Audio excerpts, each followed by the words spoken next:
को शूद्र, दलित को शूद्र मानते हैं। बीजेपी के लोग हम सबको शूद्र मानते हैं। उनको ये तकलीफ है कि हम उनके धार्मिक स्थान पे क्यों जा रहे हैं, गुरु संत लोगों से आशीर्वाद लेने के लिए। याद रखे बीजेपी के लोग, समय बदलता है, समय बदलेगा तो उन्हें भी पता लग जाएगा कि इसी तरह की व्यवस्था उनके लिए होती है। अभी आप खड़े हो, कुछ भी हो सकता है व्यवहार, किसी के साथ भी कोई व्यवहार हो सकता है। याद रखिए, ये बीजेपी के लोग हैं। ये बीजेपी में कोई किसी के साथ भी कुछ भी हो सकता है। बीजेपी की सरकार ने जानबूझ करके एनएसजी हटाई मेरी। मैं आज समझ सकता हूँ कि एनएसजी क्यों हटाई, सिक्योरिटी क्यों कम की, घर क्यों छीना, आज मैं समझ सकता हूँ।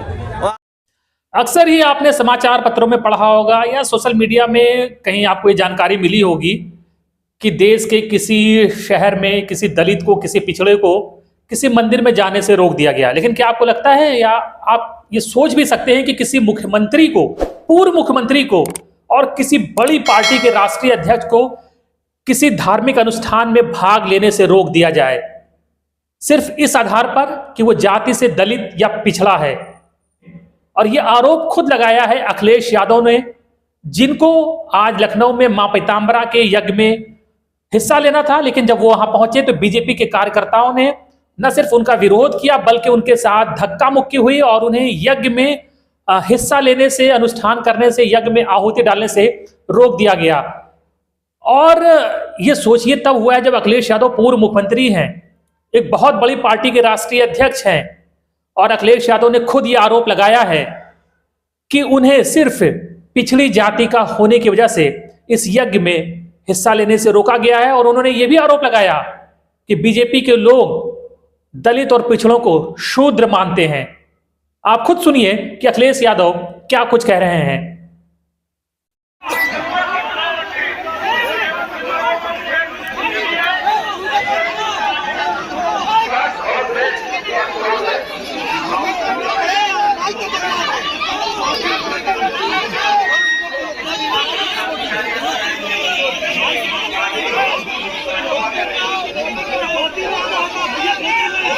को शूद्र, दलित को शूद्र मानते हैं। बीजेपी के लोग हम सबको शूद्र मानते हैं। उनको ये तकलीफ है कि हम उनके धार्मिक स्थान पे क्यों जा रहे हैं, गुरु संत लोगों से आशीर्वाद लेने के लिए। भाजपा आई, इन्होंने भेजा और कोई प्रशासन का, पुलिस का अधिकारी नहीं था, और जितनी पुलिस प्रशासन थी सब रात में हटा दी। याद रखे बीजेपी के लोग, समय बदलता है, समय बदलेगा तो उन्हें भी पता लग जाएगा कि इसी तरह की व्यवस्था उनके लिए होती है।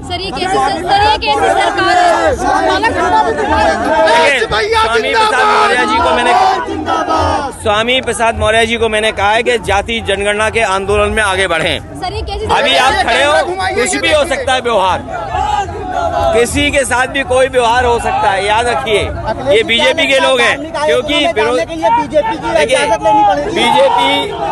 बीजेपी बेरोजगारी, महंगाई नहीं कर पा रही है, इसलिए इस तरह के काम कर रही है। अखिलेश जी, क्या लगता है आपको, क्या बीजेपी से क्या लेना पड़ेगा, इजाजत लेनी पड़ेगी धार्मिक आयोजनों में जाने के लिए? क्या बीजेपी से इजाजत लेनी पड़ेगी अब? क्या चीज? धार्मिक आयोजनों में जाने के आपका विरोध है? देखिए, ये बीजेपी में कोई किसी के साथ भी कुछ भी हो सकता है।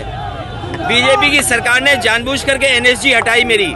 मैं आज समझ सकता हूँ कि एनएसजी क्यों हटाई, सिक्योरिटी क्यों कम की, घर क्यों छीना, आज मैं समझ सकता हूँ। और आज मैं इसलिए भी समझ सकता हूँ।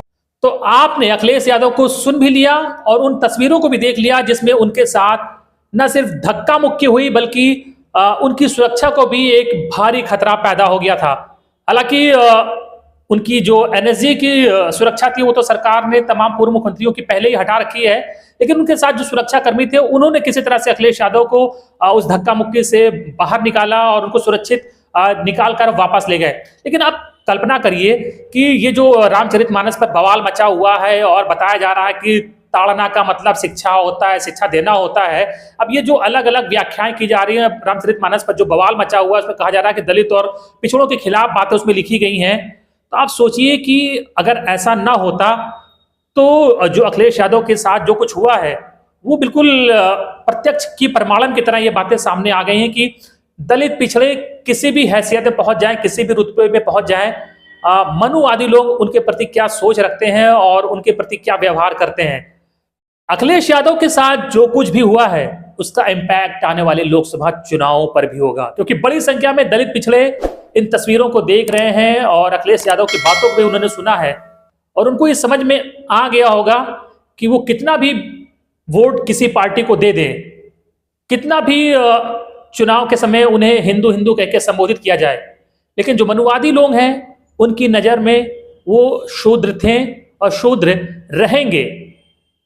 क्योंकि आम आदमियों के साथ तो हम इस तरह की खबरें देखते ही हैं कि उसके साथ भेदभाव हुआ, पूजा पाठ में मंदिर में उसे पीटा गया मंदिर में जाने से, लेकिन ये सोचना ही अपने आप में एक बहुत बड़ी बात है कि पूर्व मुख्यमंत्री को यज्ञ में हिस्सा लेने से रोक दिया गया और उसके साथ धक्का मुक्की हुई सिर्फ उसकी जाति के आधार पर।